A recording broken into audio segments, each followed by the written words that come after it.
film me, I would have put on fancy clothes. Well, It's up to you. yeah, well, this will be going to Gotten a Homeland. haircut. This will be going to Homeland Security. You know, they need to update their files. Well, it's good to see you again after quite a long time.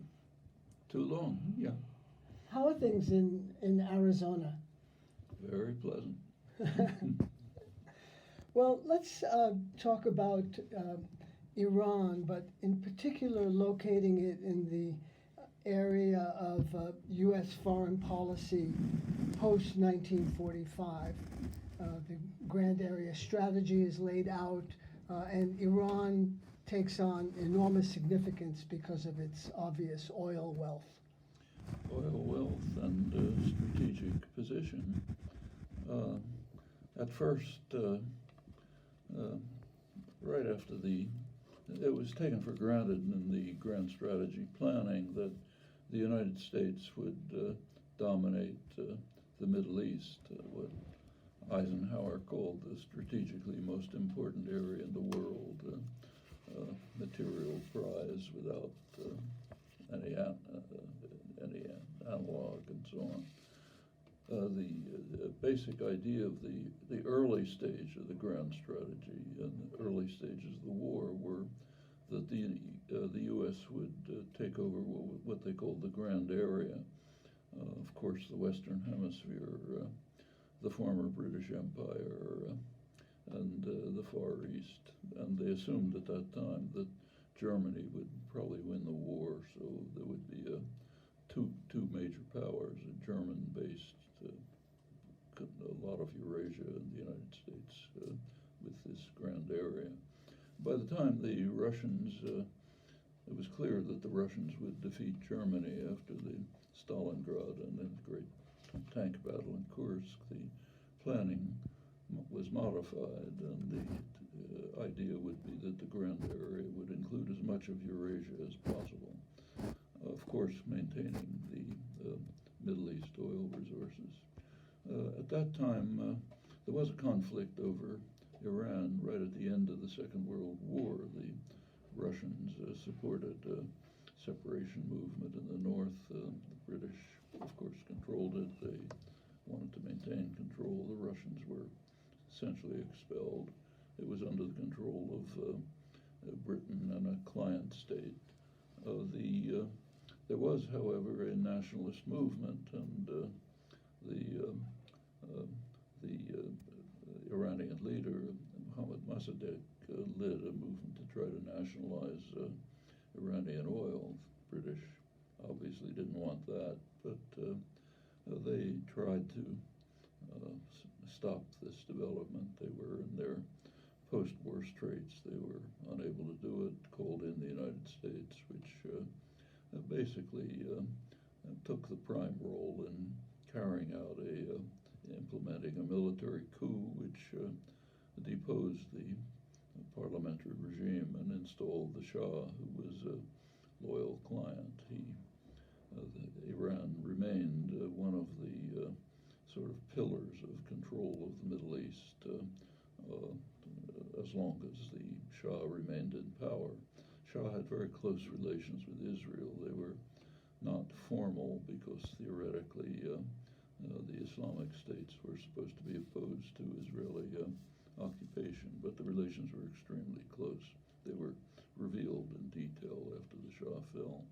The third pillar of U.S. control was Saudi Arabia, so there was kind of a tacit alliance between Iran, Israel, even more tacit, Israel and Saudi Arabia with the U.S. under the U.S. aegis. 1979, the Shah was overthrown. The U.S. at first considered trying to impel a military coup that would restore the Shah's regime. That didn't work. Then came the hostage crisis. Iraq, shortly after, under Saddam Hussein, invaded Iran. The U.S.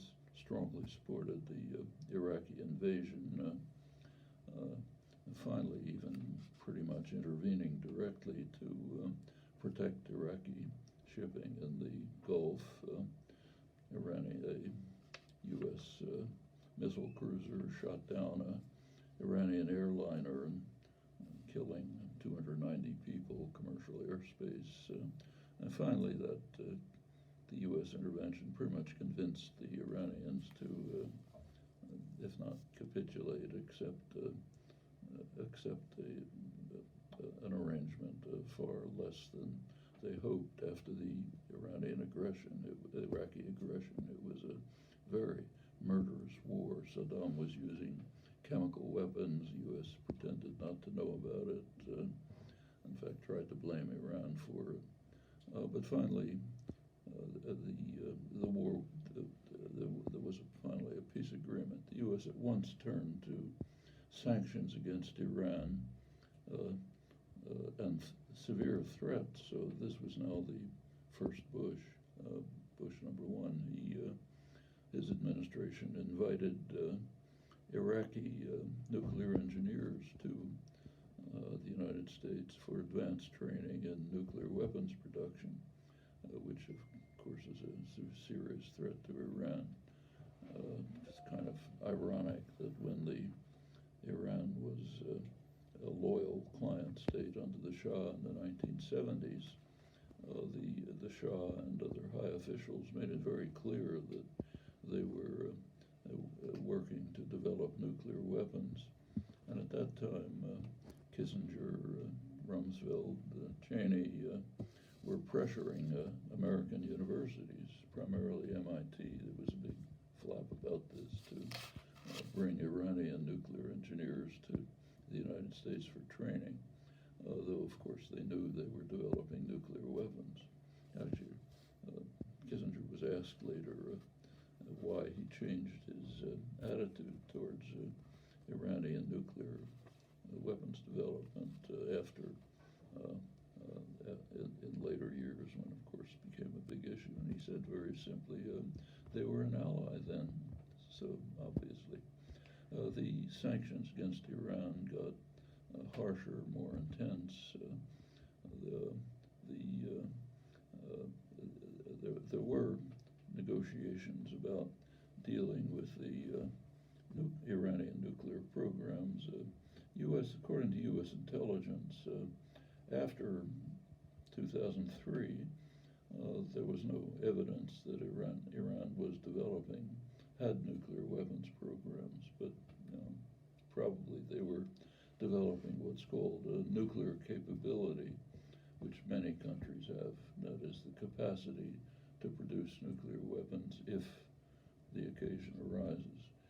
Finally, that led to as Iran was rapidly increasing its capacities, more centrifuges and so on, Obama finally agreed to the joint agreement, the Iran nuclear deal, informally called in 2015. Since then, according to U.S. intelligence, Iran has completely lived up to it. There's no indication of any Iranian violation. The Trump administration just pulled out of it and is now sharply escalated the sanctions against Iran. Now there's a new pretext. It's that not nuclear weapons. It's that Iran is meddling in the region. Unlike the United States. Unlike or every other country. In fact, what they're saying is Iran is attempting to extend its influence in the region. That it has to become what Pompeo called a normal country, like us, Israel and others who never try to expand their influence. Essentially it's saying just capitulate.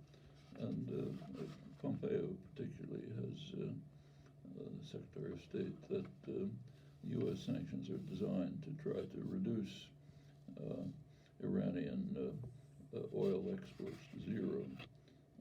That the U.S. has extraterritorial influence. It forces other countries to accept U.S. sanctions under threat that they will be excluded from the U.S. market, and in particular from financial markets, which are dominated by the United States. So the United States, as the world's leading rogue state, enforces its own unilateral decisions on others thanks to its power. Bolton, of course, just wants to go let's bomb them. He said so over and over. My speculation is that a lot of the fist waving at the moment is probably for two reasons. One, to try to keep Iran off balance and intimidated, and also to intimidate others so they don't try to interfere with U.S. sanctions. But I think it's largely domestic. Trump has to,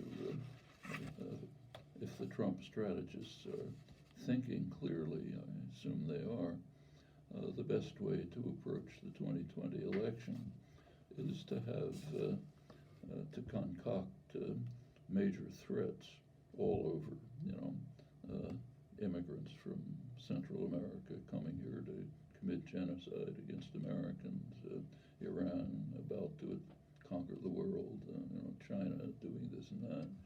And then our bold leader,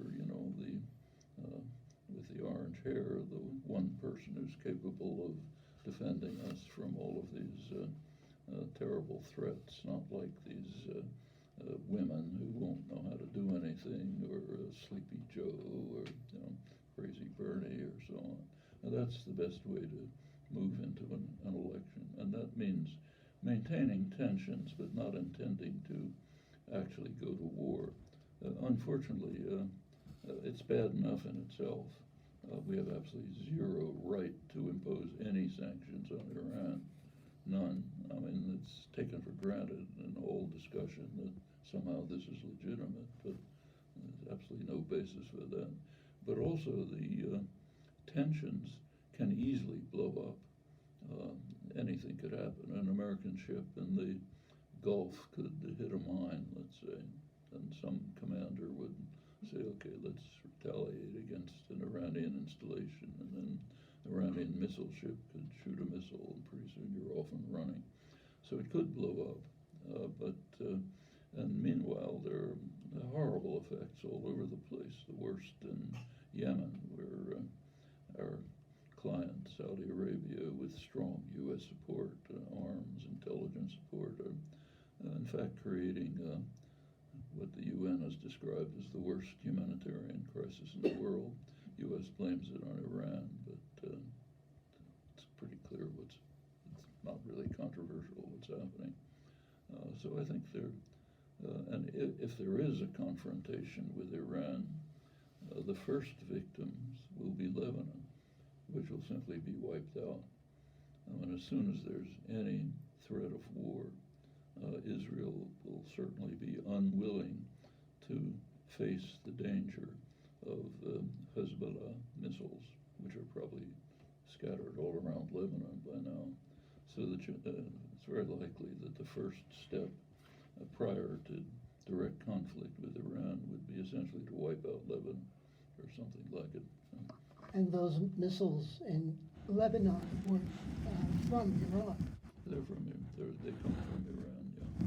So what is Iran's strategy in the region? You hear this term, the Shia arc, the Shia population in Iraq and Bahrain, and Lebanon, Syria. The Shia arc is a Jordanian concoction. Now, of course, Iran, like every other power, is trying to extend its influence. It's doing it typically in the Shia areas, naturally, it's Shiite state. In Lebanon, we don't have detailed records because they can't take a census. It would break down the fragile relationship that exists there among in the sectarian system. But it's pretty clear that the Shiite population is the largest of the sectarian groups, and they have a political representative. It's Hezbollah, which is in the parliament, and so on. Hezbollah developed as a guerrilla force. Israel was occupying southern Lebanon after its 1982 invasion. This was in violation of UN orders, but they pretty much stayed there, part through a proxy army. And Hezbollah, the guerrilla force, finally drove Israel out. They just couldn't control the situation. That turned them into a terrorist force. You're not allowed to drive out the invading army of a client state, obviously. Since then, it serves Iranian interests. It sent fighters to Syria, who are a large part of the support for the Assad government. Technically, that's quite legal. That was the recognized government, rotten government, so you can, on moral grounds, say you shouldn't do it, but can't say on legal grounds you shouldn't. The U.S. was openly trying to overthrow the government, not secret. But finally, what if we want to go into that? But finally, it became clear that the Assad government would control Syria. There's a few pockets of still left unresolved, the Kurdish areas and others, but it's pretty much won the war, which means that Russia and Iran have the dominant role in Syria. In Iraq, there is a Shiite majority, and the U.S. invasion of Iraq pretty much handed the country over to Iran. It had been a Sunni dictatorship, but of course, with the Sunni dictatorship destroyed, the Shia population gained a substantial role. And so, for example, when ISIS came pretty close to conquering in Iraq, it was the Shiite militias that drove them back with Iranian support. The U.S. participated, but secondarily. And now they have a strong role in the government. This is, in the United States, this is considered more Iranian meddling. But I think Iran's strategy is pretty straightforward. It's expand their influence as they can in the region. As far as their military posture is concerned, I don't see any reason to question the analysis of U.S. intelligence. Seems pretty accurate.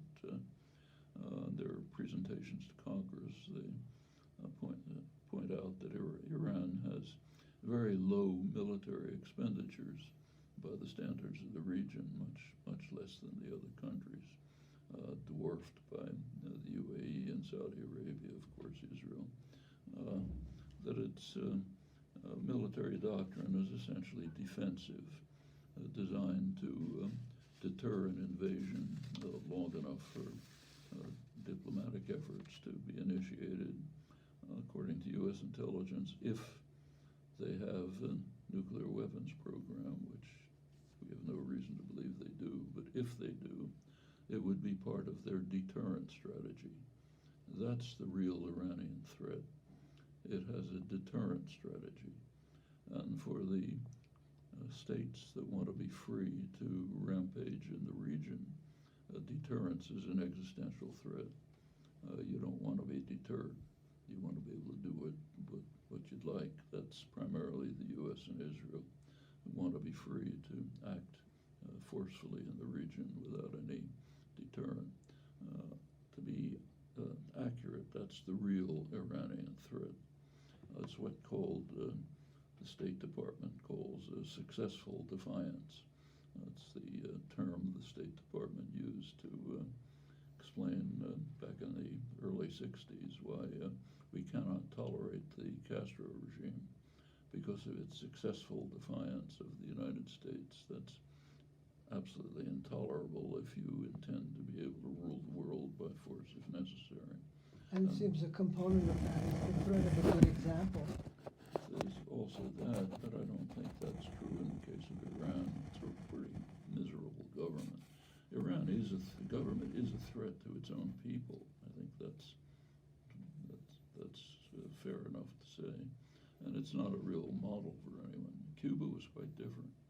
In fact, if you look back in the early 60s at the internal documents that have been declassified, there was great concern that, as quote Arthur Schlesinger, Kennedy's advisor, close advisor, particularly on Latin American affairs. He said, the problem with Cuba is the Castro idea of taking matters into your own hands, which has great appeal to others in the region who are suffering from the same circumstances as Cuba was under the U.S.-backed Somoza regime. And that's dangerous. The idea that people should have the right to take things into their own hands and separate themselves from U.S. domination is not going to be acceptable. That's successful defiance. And another theme that plays out post-1945 is Washington's resistance to independent nationalism. Yes, but that's automatic for a hegemonic power. Same with Britain when it was running much of the world. Same with France and its domains. You don't want independent nationalism. In fact, it's often made quite explicit. So in the case of right after the Second World War, when the U.S. was beginning to try to organize the post-war world, the first concern was to make sure that the Western Hemisphere was totally under control. And in February 1945, the U.S. called a hemispheric conference. This was in Mexico, Chapultepec, Mexico. And the main theme of the conference was precisely what you described. It was to end any kind of economic nationalism. That was the phrase that was used.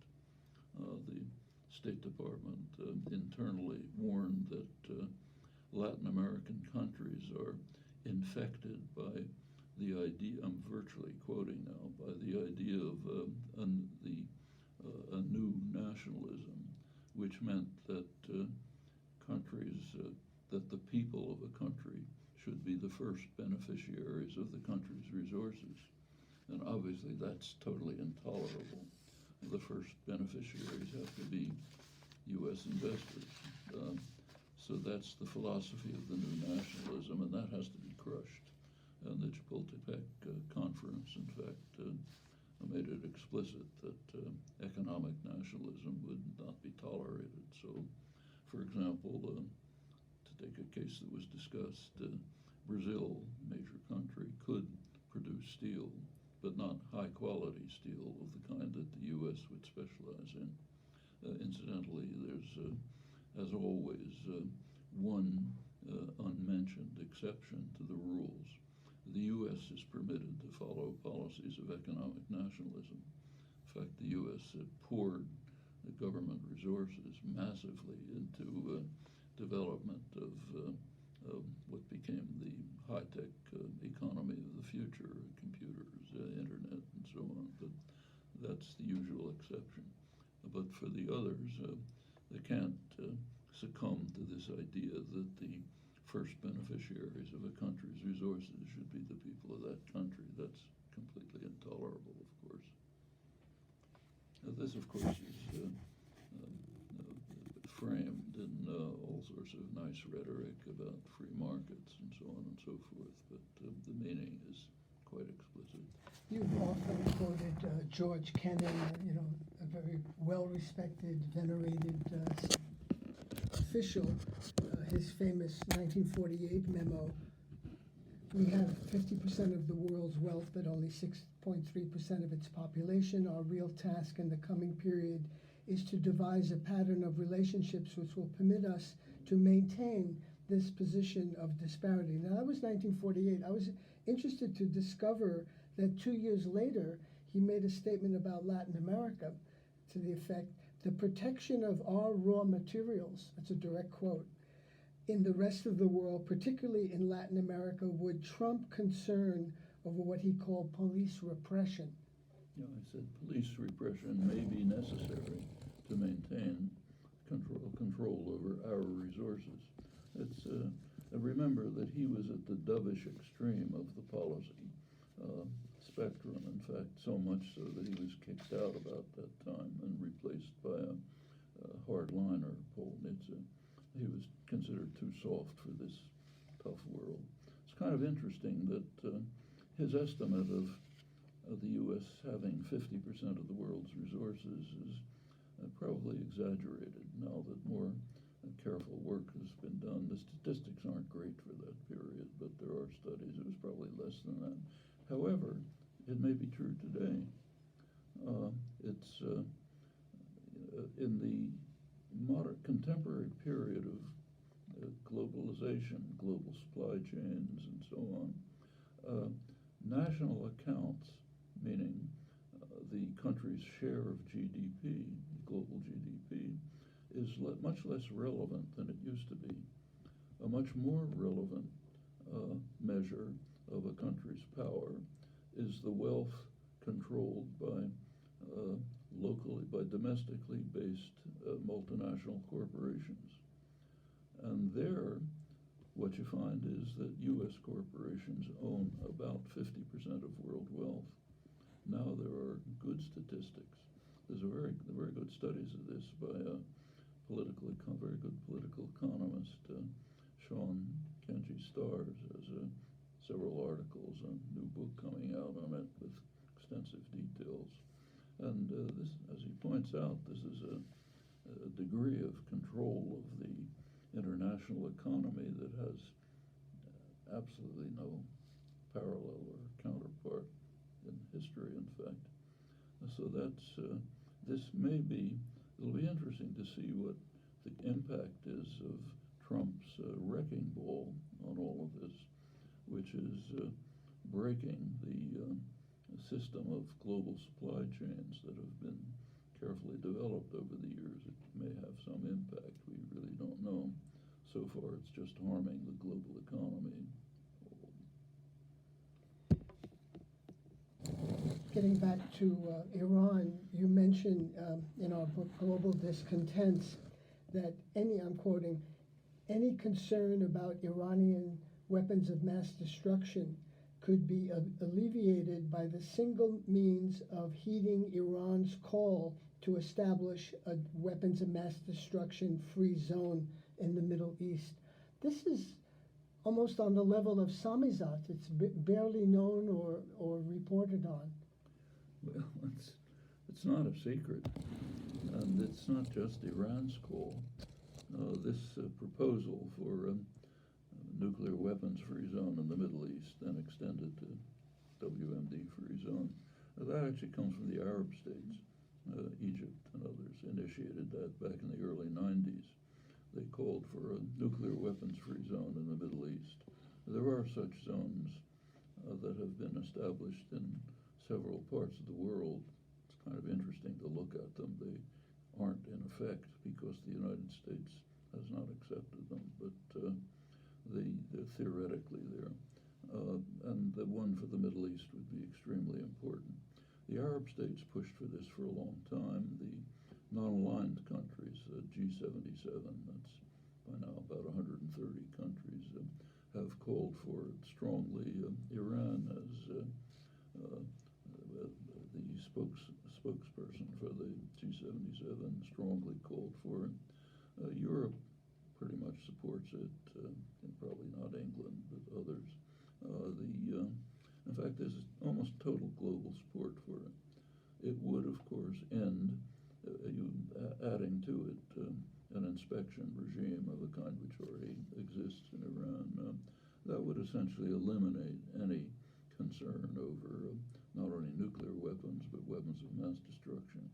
There's only one problem. U.S. won't allow it. This comes up regularly at the regular review sessions of the Non-Proliferation Treaty. Most recent, 2015, Obama blocked it. And everybody knows exactly why. Nobody will say, of course. But if you look at the arms control journals or professional journals, they're quite open about it because it's obvious. If there were such an agreement, Israel's nuclear weapons would come under international inspection. The United States would be compelled to formally acknowledge that Israel has nuclear weapons. Of course, it knows that it does, everybody does, but you're not allowed to formally acknowledge it for a good reason. If you formally acknowledge it, U.S. aid to Israel has to terminate under U.S. law. And of course, you can find ways around it, but you can always violate your own laws. But that does become a problem, and it would mean that Israel's weapons would have to be inspected, not just nuclear, but also biological and chemical, and that's intolerable. So we can't allow that. So therefore, we can't move towards a WMD-free zone, which of course, as you say, would end the problem. It's also there's another thing that you can only read in Samizdat. The U.S. has a special commitment to this, a unique commitment along with Britain. The reason is that when the U.S. and Britain, its British poodle, were planning an invasion of Iraq, they sought desperately to seek some legal cover for it, so it wouldn't look like just a direct aggression. And they appealed to a UN Security Council resolution in 1991, which called on Saddam Hussein to end his nuclear weapons programs, which in fact he had done. But the pretext was he hadn't done it, so he'd violated that resolution. So therefore, that was supposed to give some legitimacy to the invasion. Well, if you bother reading that UN resolution, you get down to Article 14. It commits the signers of the resolution, including the United States and Britain, to work for a nuclear weapons-free zone in the Middle East. So the U.S. and Britain have a unique responsibility to do this. Try to find any discussion of this.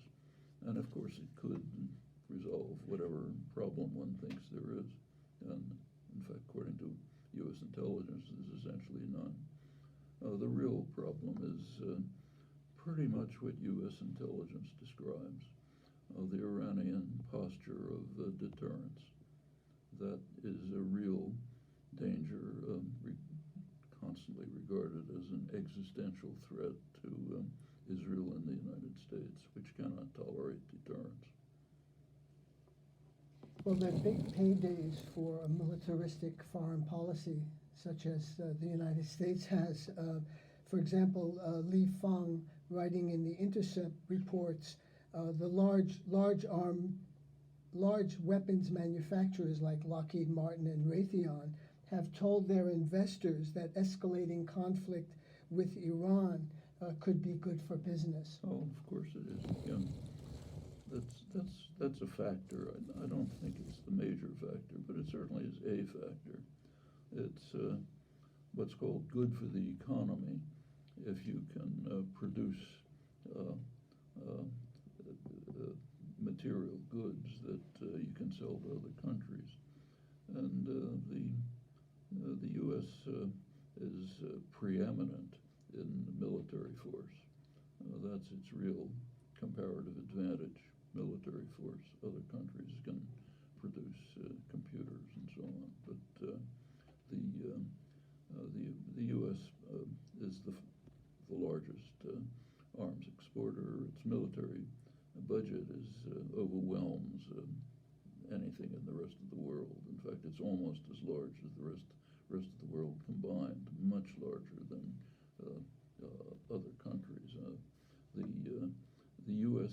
increase in the military budget under Trump, the increase is greater than the entire Russian military budget. China's way behind. And of course, the U.S. is technologically way more advanced in military hardware and so on. So that's the U.S. comparative advantage. You naturally want to pursue it. But I think the major thing is just ensuring that the world remains pretty much under control. Do you ever make the connection between the external violence of the U.S. state and what is happening internally with all the shootings and mass murders? The U.S. is a very strange country.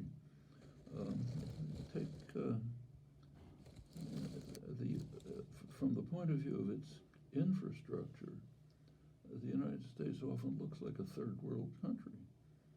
And if you take a plane from Europe and you land in Kennedy Airport and try to get into New York, it's like being somewhere in the third world. You know, in fact, not for everybody, of course. There are people who can say, "Okay, fine, I'll go in my helicopter," but those people. But for it's the same. Drive around any American city, they're falling apart. You drive around Boston, everything's collapsing. Philadelphia and New York. The American Society of Civil Engineers gives the United States regularly D, the lowest ranking in infrastructure. It has enormous resources. This is the richest country in world history. It's got advantages that are just incomparable. Agricultural resources, mineral resources, huge territory, homogeneous. You can fly 3,000 miles and think you're in the same place where you started. There's nothing like that anywhere in the world. And in fact, there are successes like military force or a good deal of the high-tech economy, largely, substantially government-based, but real. On the other hand, it's the only country in the developed world in which mortality is actually increasing. That's just unknown in developed societies. Last several years, its mortality's declined. Life expectancy has declined in the United States. The major factor in this appears to be what economists call deaths of distress.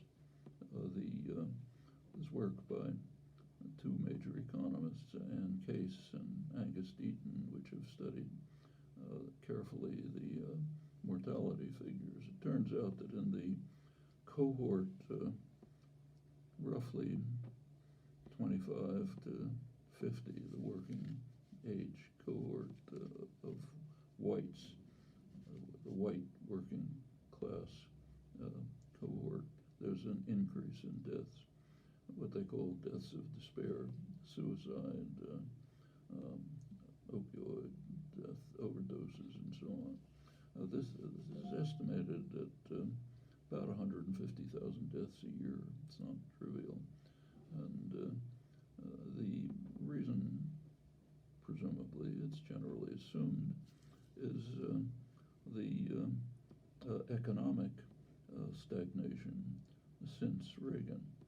In fact, this is the group that entered the workforce right around the early 80s when the neoliberal programs began to be instituted. That has led to it's led to a small slowdown in growth. Growth is not what it was before, but there is growth, but very highly concentrated. Wealth has become extremely highly concentrated. Right now, according to the latest figures, 0.1% of the population holds 20% of the country's wealth.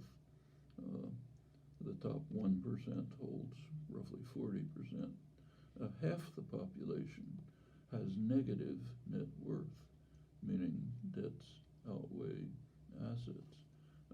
There has been stagnation pretty much for the workforce over the whole neoliberal period. That's the group that we're talking for. Naturally, this leads to anger, resentment, desperation. Similar things are happening in Europe under the austerity programs. That's the background for what's misleadingly called populism. But in the United States, it's quite striking. The deaths of despair phenomenon seems to be a specific U.S. Characteristic, not matched in other countries. And remember, this is again there is no country in the world that has anything like the advantages of the United States in wealth, power, resources, scope, and so on. It's a shocking commentary. You hear a lot of, you read constantly that the unemployment rate has reached, has reached a wonderful level, and barely 3% unemployed. But that's pretty misleading.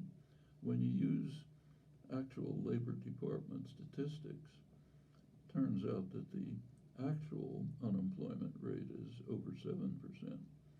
When you take into account the large number of people who've just dropped out of the workforce, the labor force participation is considerably below what it was about 20, 30 years ago. You count this in, there's good studies of this by economists. You have about 7.5 roughly percent unemployment rate, stagnation of wages, real wages barely have moved. Since the year 2000, there has been a steady decline in just median family wealth. And as I say, for about half the population, it's now negative.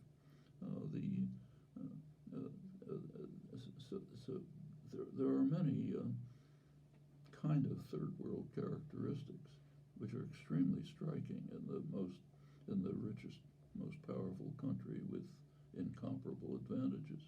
But in terms of guns, it seems the U.S. is an outlier. We have 4% of the world's population, with 40% of the globe's guns in this country. Well, there's an interesting history to that. Very well studied.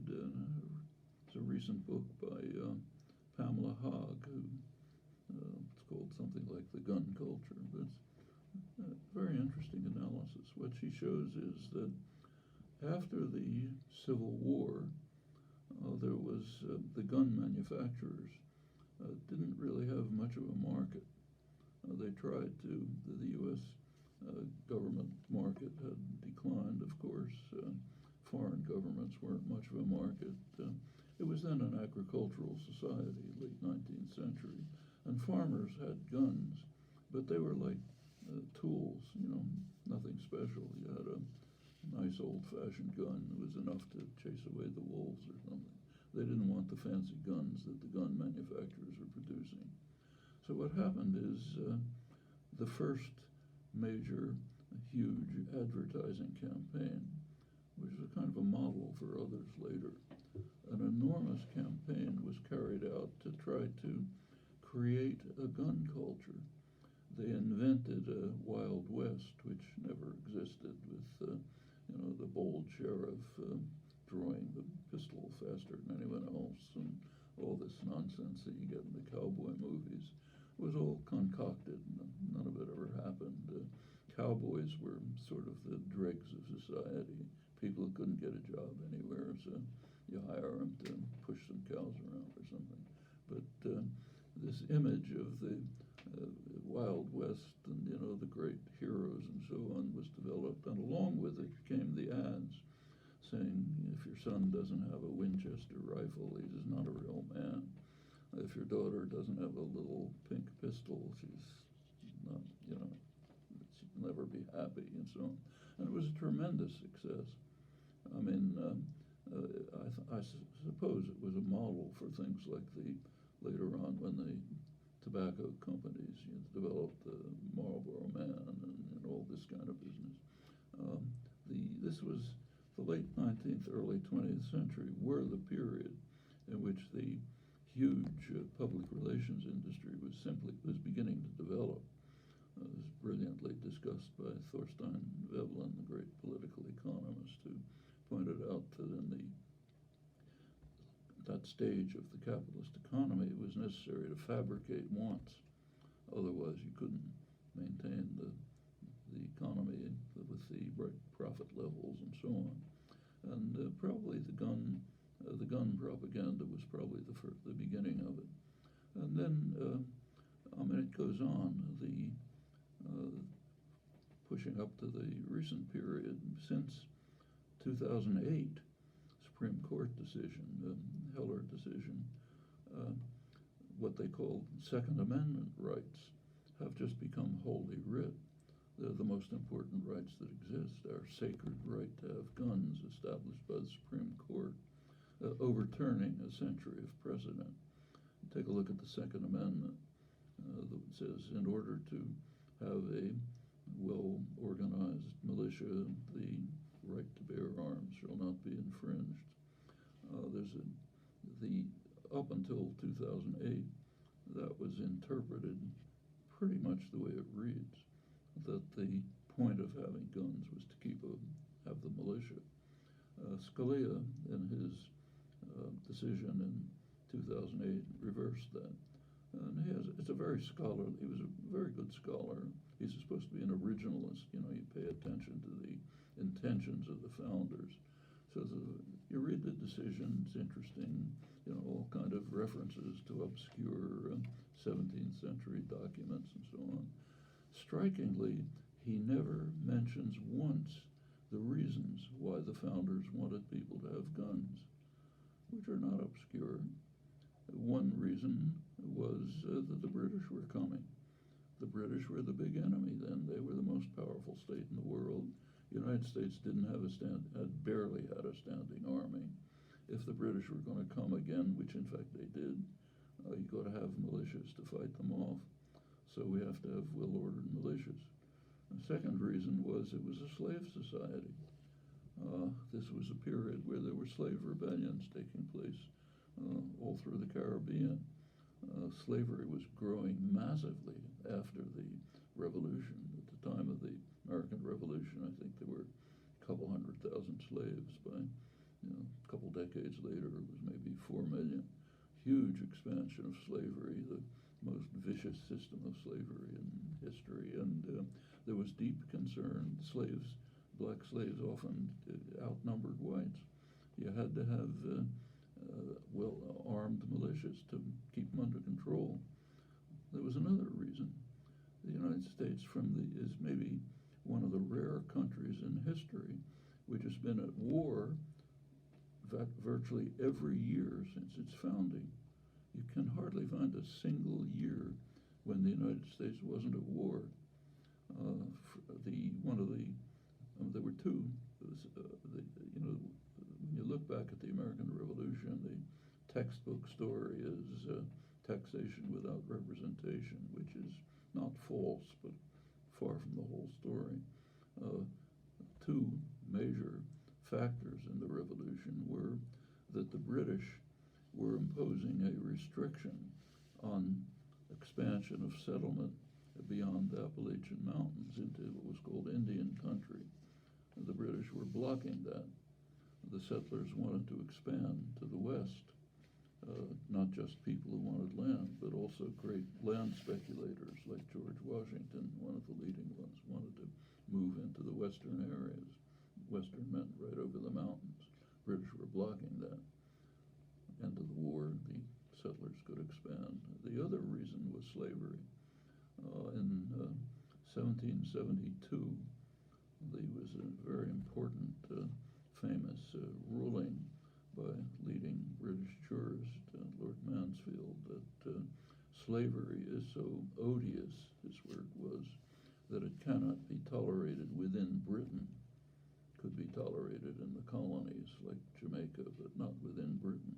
Well, the U.S. colonies were essentially part of Britain, and it was a slave society. They could see the handwriting on the wall. If the United States stays within the British system, it's going to be a real threat to slavery. Well, that was ended by the Revolution, but that meant going back to the guns. You needed them to keep off the British. You needed them to control the slaves. You needed them to kill Indians. If you're going to attack the Indian nations, they were nations, of course, you're going to attack the many nations to the west of the country. You're going to have guns and militias. Ultimately, it was replaced later by a standing army. But you take a look at the reasons for why you had to have guns for the founders. Not a single one of them applies in the 20th century, 21st century. This is completely missing, not only from Scalia's decision, but even from the legal debate over this. There is a legal literature debating, the Heller decision, but almost all of it is about the technical question of whether the Second Amendment is a militia right or an individual right. Okay, the wording of the amendment is a little bit ambiguous, so you can argue about it, but it's completely beside the point. The Second Amendment's totally irrelevant to the modern world. It has nothing to do with it, but it's become Holy Writ. So you have this huge propaganda campaign. As a kid, I was affected by it. Wyatt Earp, guns, kill Indians. Exciting.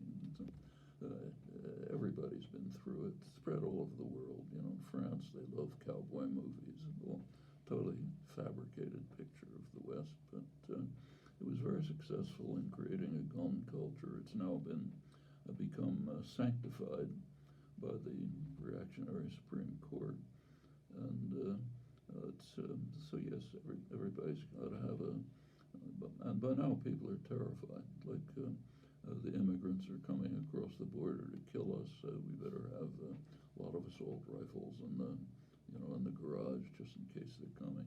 It's a very frightened country. It's probably the safest country in the world, and probably the most frightened. Talk about the First Amendment.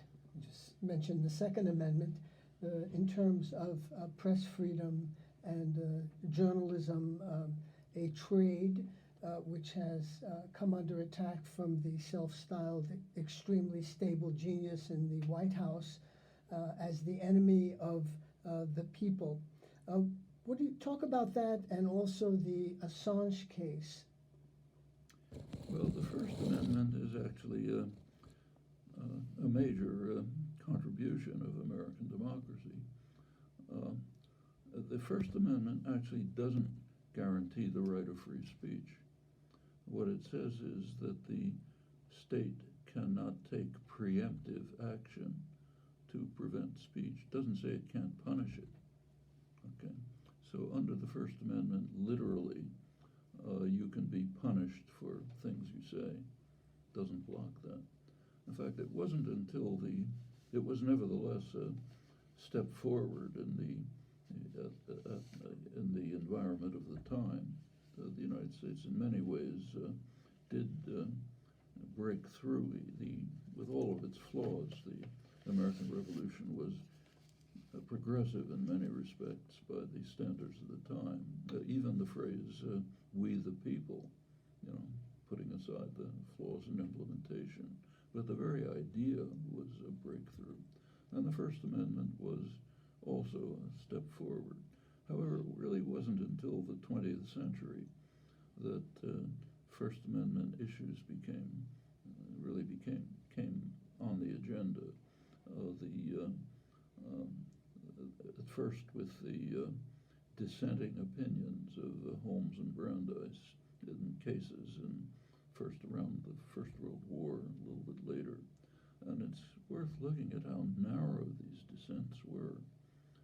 The first major one in the Schenck case in 1917 was a case of somebody who published a pamphlet describing the war as an imperialist war and saying you don't have to serve in it. There was a dissenting opinion. However, the dissenter, Holmes, voted in favor of it, in favor of the punishment. It was very narrow at first.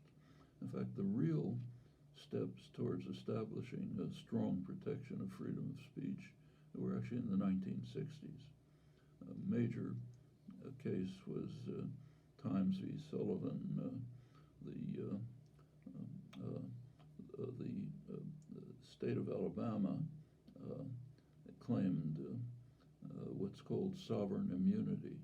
You can't attack the state with words. That's a principle that holds in most countries, Britain, Canada, others. And there was an ad published by the Civil Rights Movement, King's Movement, which denounced the sheriff in Alabama for racist activities. Alabama sued to block it. Went to the Supreme Court. It was in the Times. That's why it's called Times v. Sullivan. And the Supreme Court, for the first time, basically struck down the doctrine of sovereign immunity. Said you can attack the state with words. Of course, it had been done, but now it became legal. There was a stronger decision a couple years later, Brandenburg v. Ohio in 1969, where the court ruled that speech should be free up to participation in an imminent criminal action. So, for example, if you and I go into a store with the intent to rob it, and you have a gun, and I say shoot, that's not privileged, but that's basically the doctrine. That's a very strong protection of freedom of speech, and nothing like it anywhere as far as I know. And in practice, the U.S. has not a stellar record, but one of the better, maybe even the best record in protection of freedom of speech. And freedom of press, and that is indeed under attack when the press is denounced as the enemy of the people, and you organize your rabid support base to attack the press and so on. That's a serious threat. And Julian Assange? Well, the Assange case is, Assange was threatened. The real threat for us to Assange from the very beginning, the reason he took refuge in the Ecuadorian embassy was the threat of extradition to the United States, now implemented, where he's already being charged with violations of the Espionage Act. Theoretically, you can even get a death sentence from it. But what Assange's crime has been to expose secret documents that the government that are very embarrassing for state power. The main one, which really was, one of the main ones, was the exposure of the tape recording of the American pilots about how much fun they were having killing people, bombing in the bombing In groups. Baghdad. In Baghdad, yeah. But then there were a lot of others, some of them quite interesting. The press has reported them, of course. So he's performing the journalistic responsibility of informing the public about things that the state power would rather keep secret. Well, it seems to be the very essence in terms of definition of what a good journalist should be doing. And what good journalists do, like when, Cy Hirsch exposed the story of the My Lai massacre, and that was when Woodward and Bernstein exposed Nixon's crimes. That was, that's considered very praiseworthy. Times published the excerpts of the Pentagon Papers and so on. So he's essentially doing that. You can question his judgment. Should he have done this at this time? Should he have done something else? Lots of criticisms he can make, but the basic story is that WikiLeaks was producing materials that state power wanted suppressed, but that the public should know. Talk about the present occupant of the White House. In some ways, his boorish and grotesque behavior is a pretty easy target. People can feel very virtuous about denouncing Trump. But Public Citizen says, every day we witness a further slide to authoritarianism under Trump. Are you concerned about that? Well,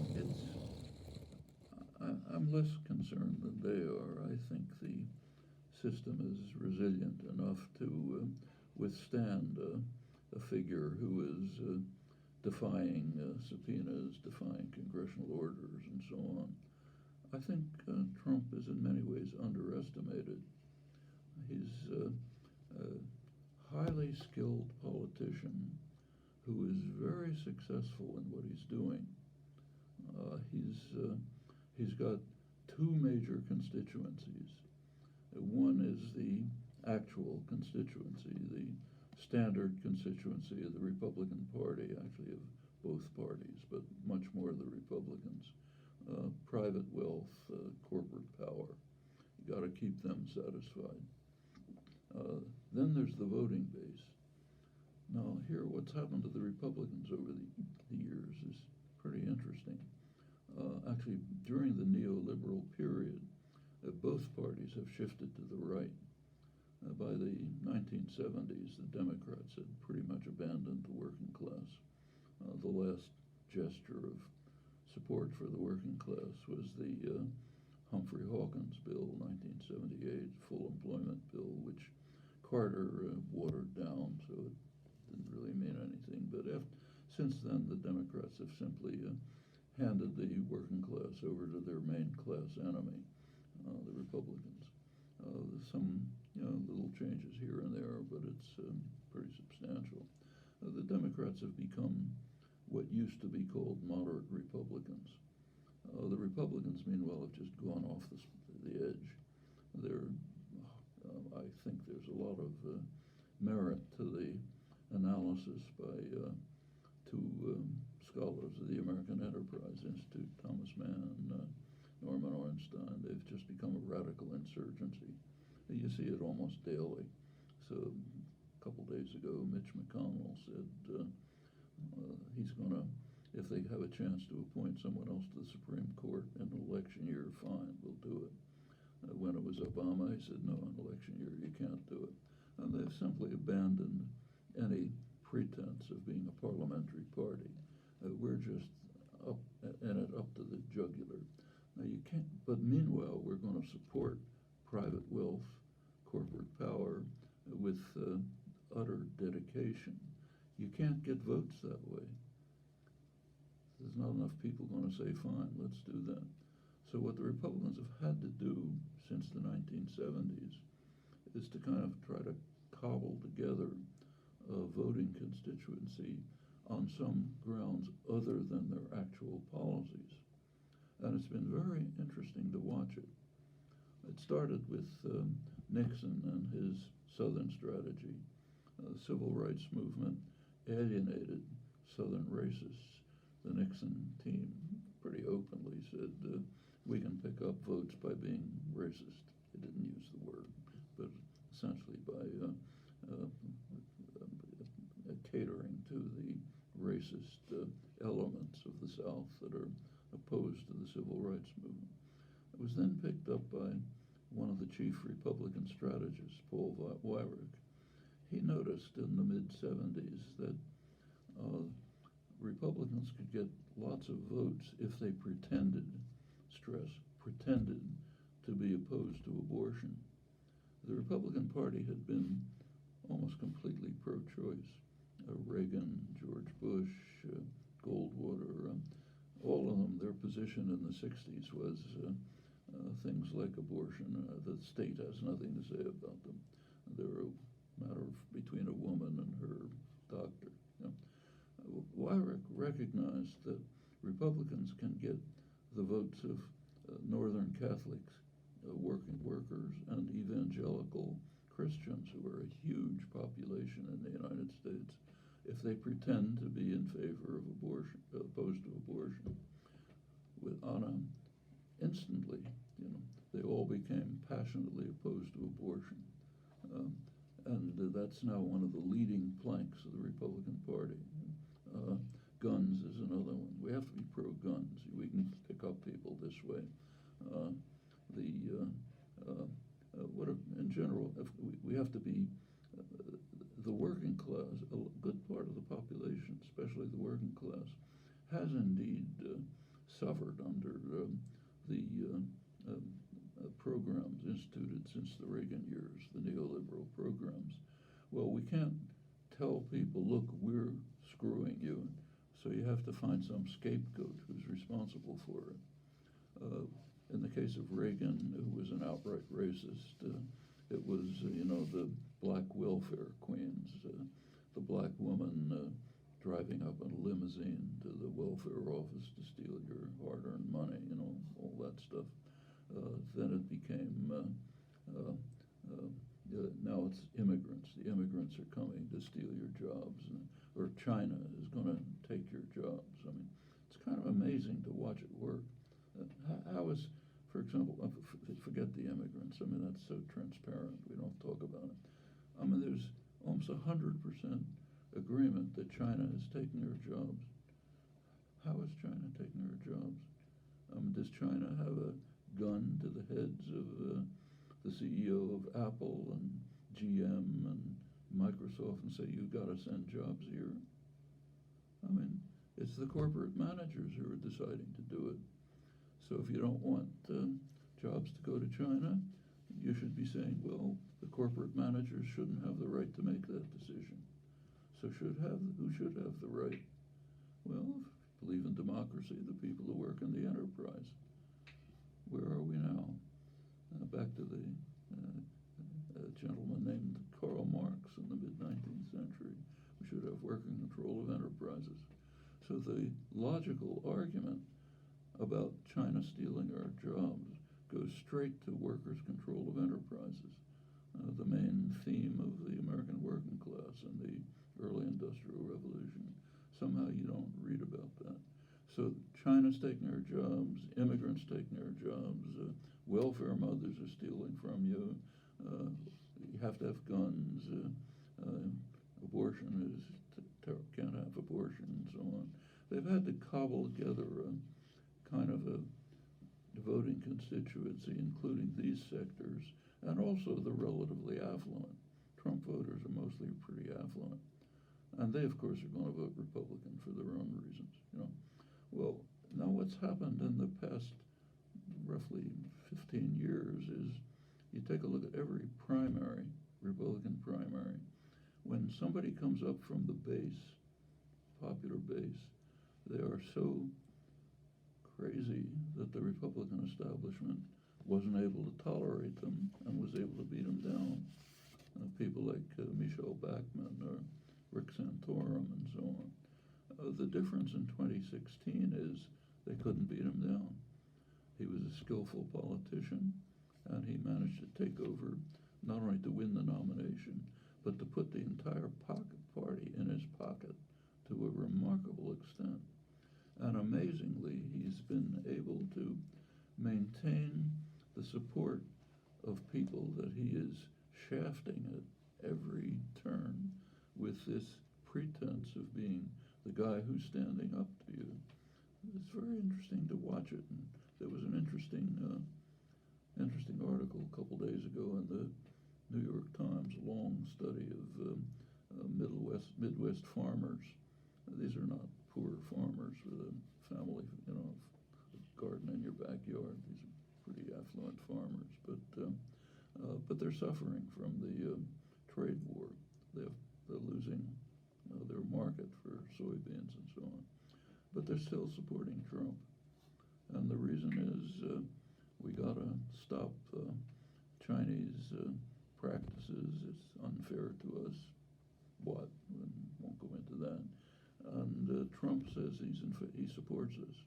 In fact, the main person they quote says, Trump said, farmers are marvelous people, I love you, and I'm going to vote for him, So a little sweet talk and also a little bit of cash doesn't hurt. So there's now $16 billion sent to farmers in the Midwest to try to compensate for their trade losses. Where does that $16 billion come from? Well, it comes from the trade war. The tariffs are simply a tax on consumers. That's what a tariff is. A tariff, the way it spells itself out, it ends up with higher prices for consumers. And it's not small. The New York Fed just estimated the annual tax bite as about $800 per family. It's a pretty substantial big tax increase under Trump, which helps pay off his constituency. It's a pretty nice scam when you look at it. But they're carrying it off very effectively.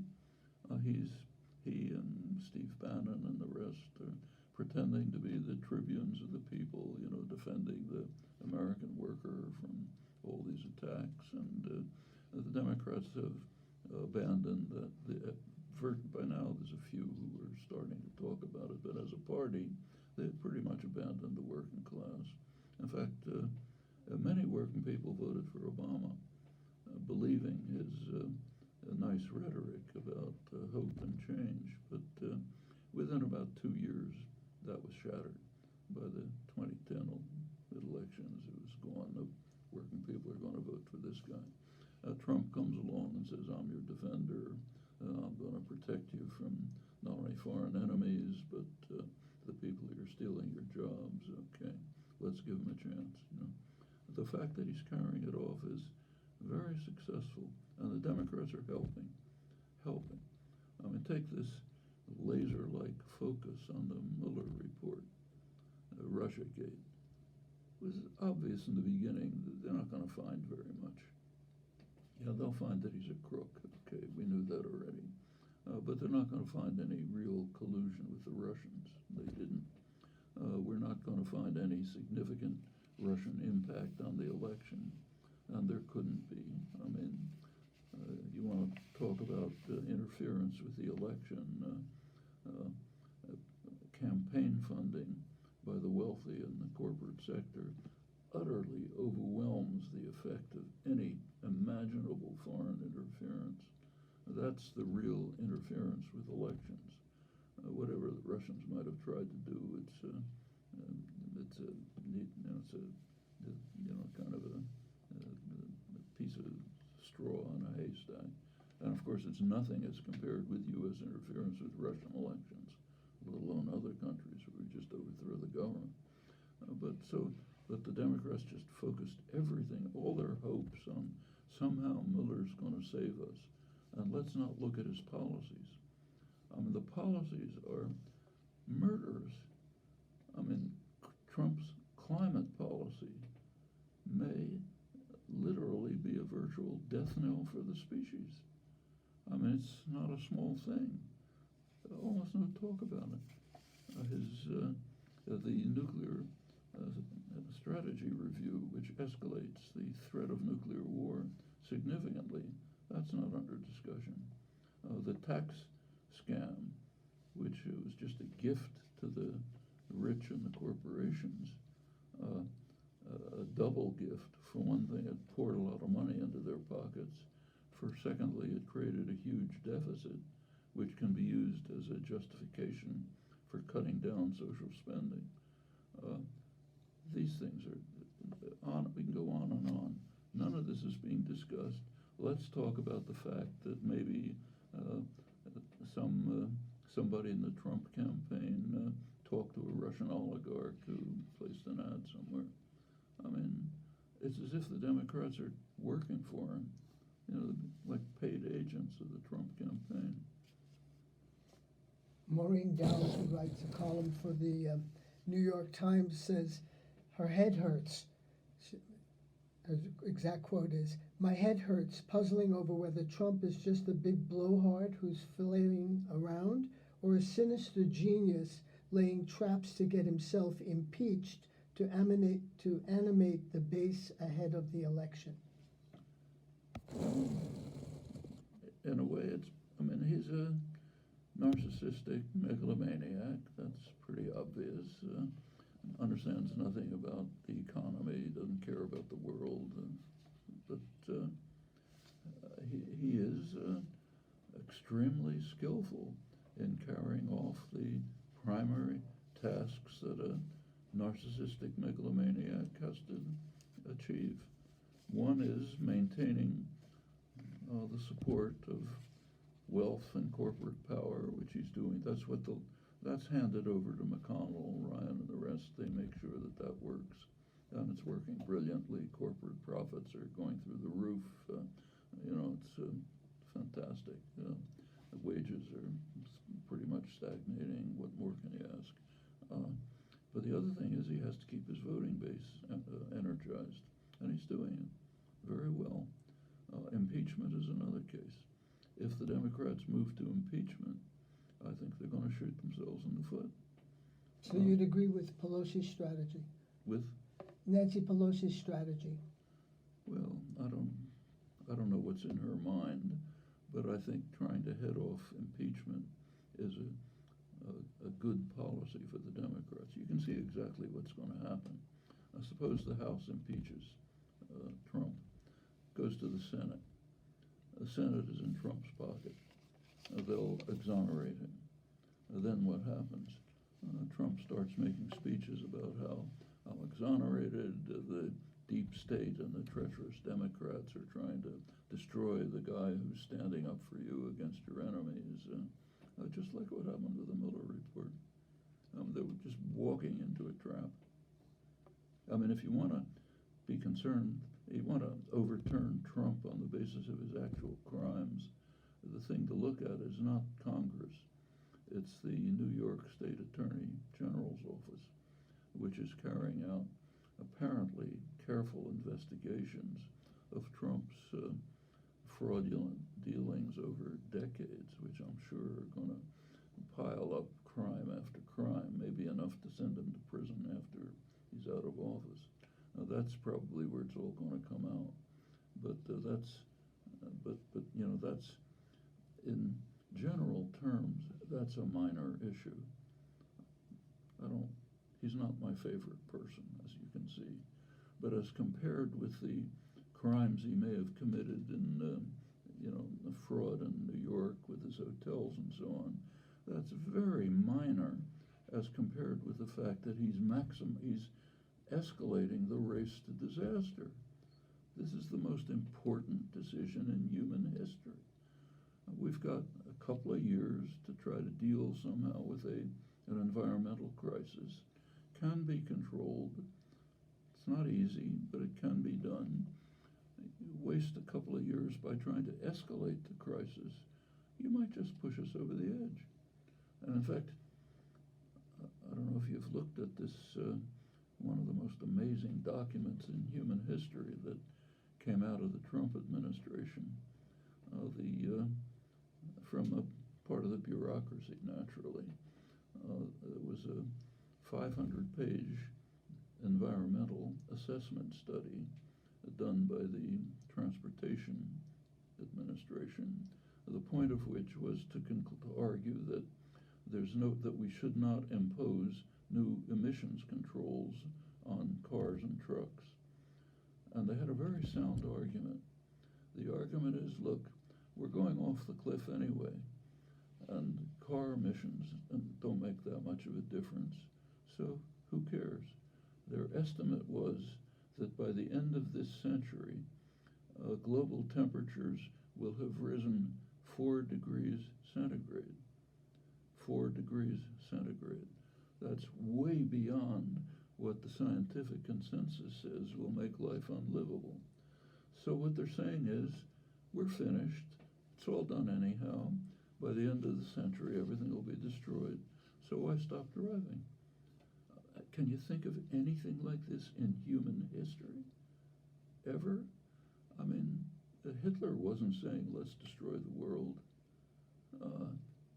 Of course, they're assuming that everyone is as criminally insane as we are, and that nobody's going to do anything about it. But all of this passes without anybody paying attention. Let's worry about whether Russia had some minor influence on the election. I mean, it's looking at this from outer space. You think they're insane. One last question before I switch. She's laughing too. What's going on with the young people in Congress like Ocasio-Cortez and Ilhan Omar, Rashida Tlaib, Ayanna Pressley, and others, and teen activists like Greta Thunberg of Sweden, Haven Coleman of Denver, Colorado, young people involved in the Extinction Rebellion and the Sunrise Movement? That's very exciting. That's really the hope for the future. These are very impressive people.